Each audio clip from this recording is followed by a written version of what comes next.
Hi there, I'm Stuart Clark. I'm the editorial director of TBI, Television Business International, and today I'm joined by Will Saunders, who is the creative director, digital at BBC Studios. Will, let's think about creating content specifically using new technology and perhaps for distribution outside of linear TV. What are you doing in that respect? And am I right in thinking that most of that goes through what is called BBC Taster? Yeah, we launched BBC Taster in, it would be 2 years ago this month as a basically a sort of editorial Kickstarter for the BBC, a way of testing new technologies, new talent, new formats. And we've had quite a lot of success with it as an audience-facing proposition in terms of road testing new forms of technology. And there's a variety of things that we've explored. And we tend to do it in a way where you look at either a behaviour of people online or a way in which there's a technology or something that you think you could sweat in a variety of different ways. We tend to find something and then pilot multiple times against that behaviour or against that specific technology. What would be an example of that, Will?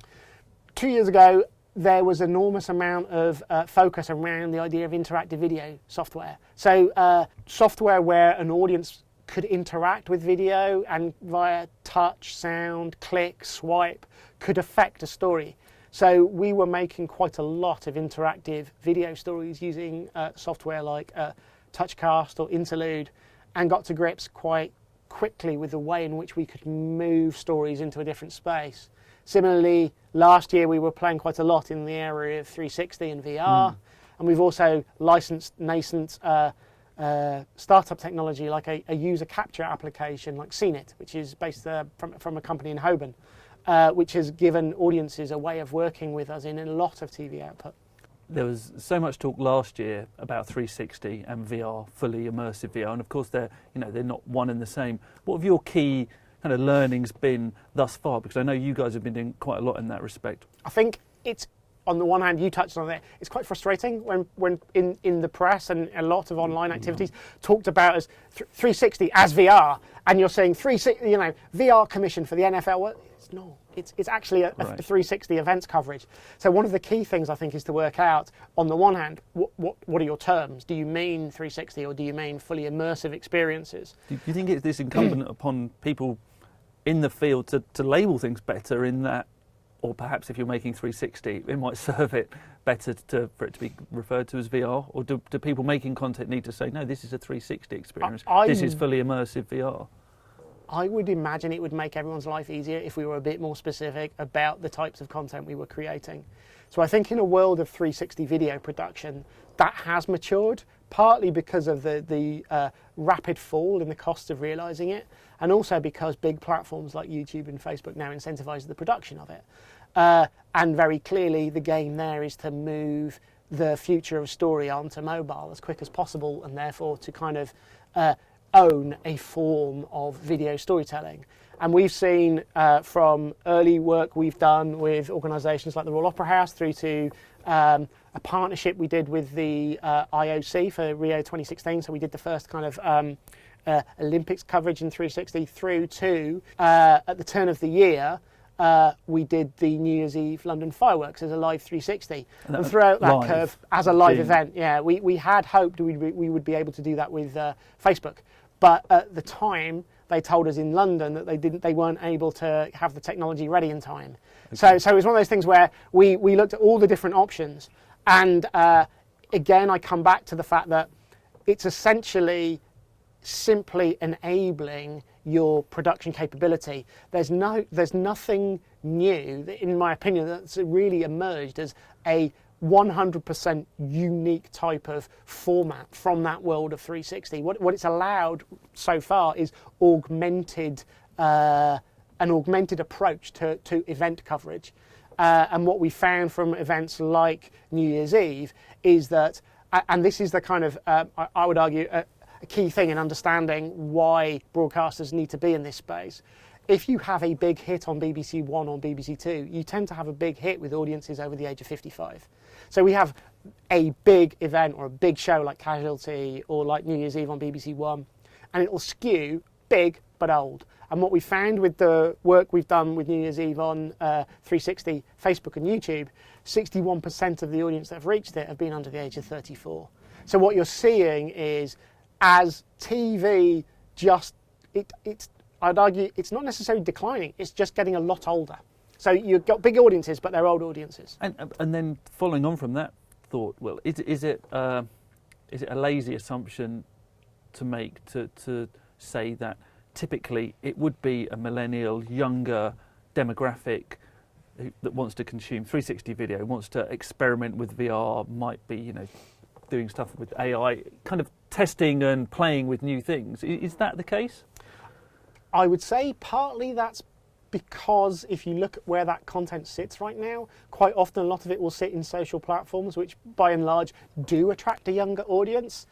But bbc.co.uk as a home tends to skew younger than television, but not younger than platforms like Facebook or YouTube. So I think it depends on where you will find your audiences online. And if you think about, I think this year, the fastest, kind of the biggest sector in terms of growth with content online is older. But the way in which we're putting an emphasis on new content forms, it's because in the world I inhabit in broadcast, it's the world that we realise television is losing younger audiences. Therefore, it's reaching into these spaces to find audiences that it's not reaching on television anymore. For TV producers who've been making traditional linear TV and traditional formats, does embracing new technology and having content distributed on new platforms, is that kind of reinventing the wheel for them, or do they have the core skills and they just might need to learn a few new tricks, for want of a better way of putting it? I would suspect it's a little bit of both.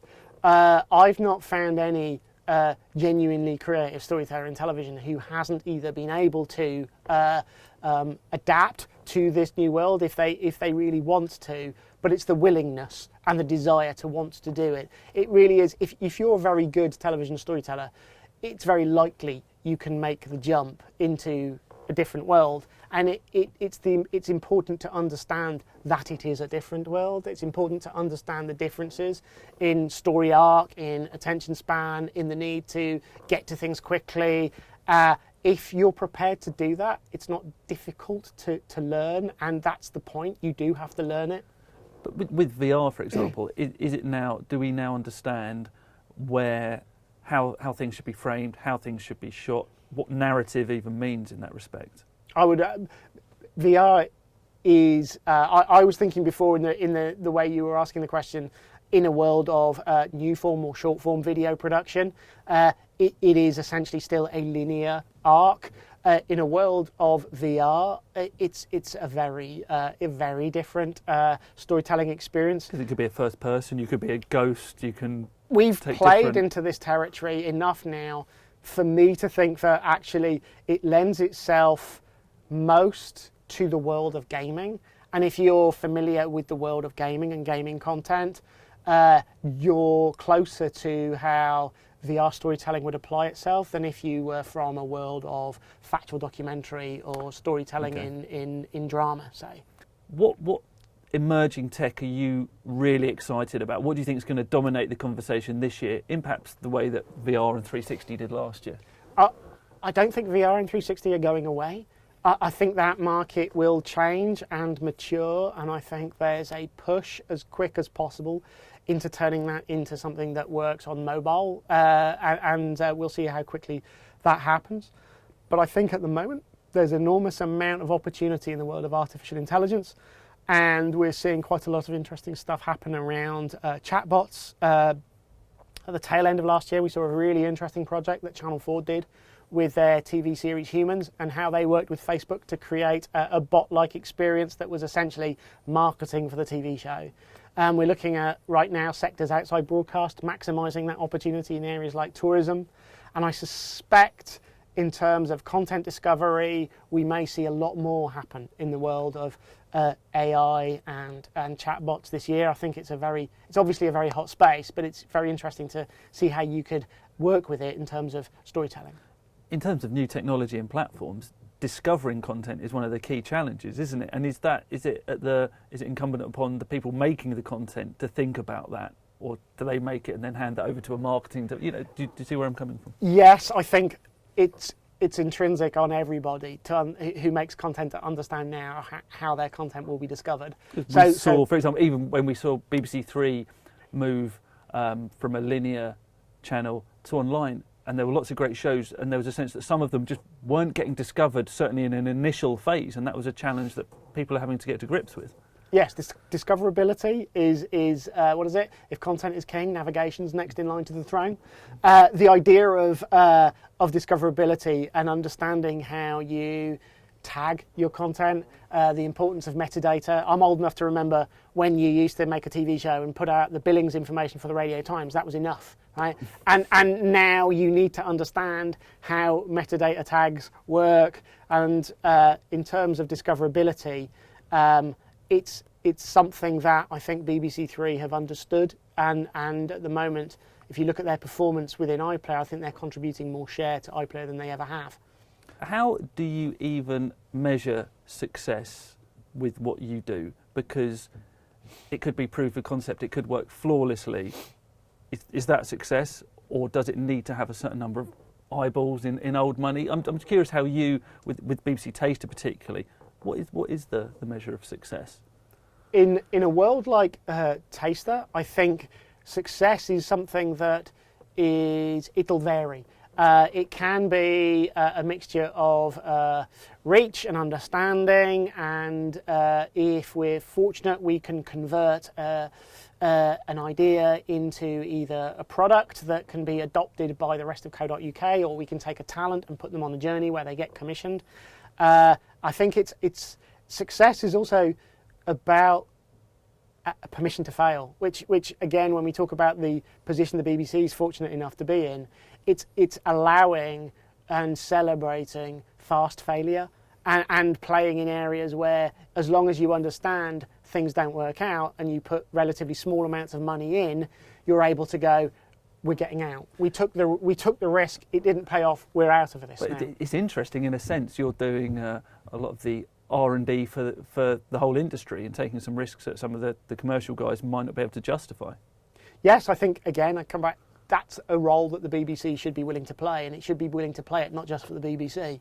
So increasingly, some of the work we're doing is with third party and giving access to the platform and the capabilities to institutions like the National Film and Television School, British Film Institute, Royal Academy. So creating an opportunity for other people to work with us and to learn from our failures and successes. Perfect. Will Saunders, thank you very much for joining us, and look forward to seeing you at TV Connect. Thank you.